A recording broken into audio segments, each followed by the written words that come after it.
When I was young, I had a boss who was a bully. So I was bullied in the workplace at this company I worked for. My boss was a massive bully from the first week I got to the school. I've been one of the employees getting treated really badly, and my manager just kind of standing there allowing them to do it. He was very rude and yelled at me and was disrespectful in front of everyone. A staff full of women, no one spoke up for me. She would yell at me, she would demean me, she would tell me that I was basically stupid and that I didn't have any value in the organization. She started treating me very differently, not responding to emails, trying to control any type of communication I had outside the company or within the company. It was debilitating. He would call me 6 a.m. in the morning, 9 p.m. at night, weekends. If I didn't pick up, he would start screaming, swearing, leaving rampant text messages. It was the worst experience of my life. I'm just calling out the things that really need to change, and you guys totally know that. Office bullies, toxic leadership, it's got to change. Who here feels like they have been bullied at work? Raise your hand. So quite a few of you. Is anyone not sure? Raise your hand. Because I think by the end of the day, you might look at it differently. Now, one last question. Who do you think are the bigger bullies at work, if you were going to guess? You think it would be men or women? How many of you think it would be men? Okay, how many of you think it would be women? Oh, wow. You're barely wrong. It's slightly more men than women, but it depends on who the targets are. Because women tend to bully women more.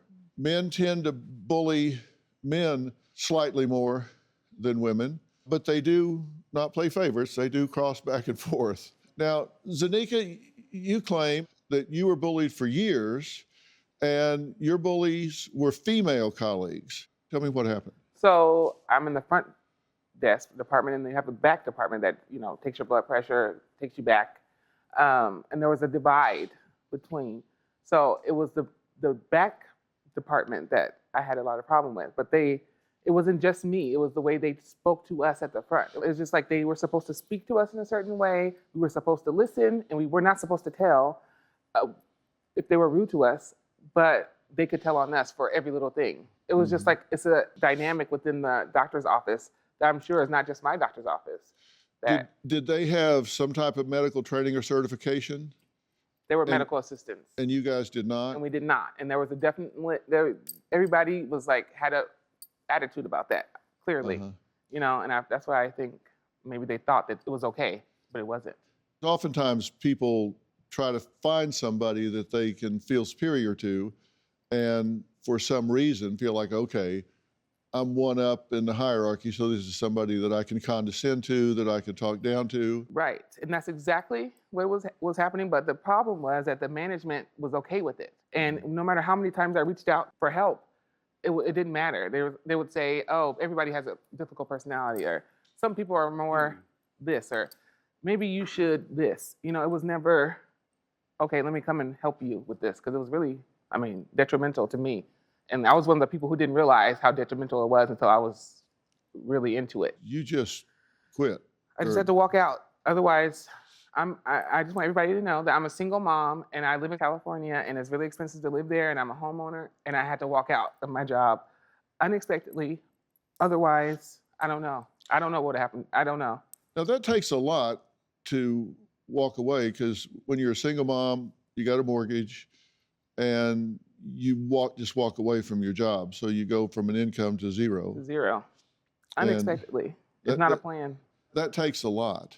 I had no choice. It was either that or me. It was either that or me. You just couldn't take it anymore. When you quit, how did people react? The meanest one walked down the hallway past my desk saying, yes, yes, yes, I'm so glad. Yay, woo. I'm just like, because my whole point was to quit properly. I turned my notice in, finished my 2 weeks, and leave.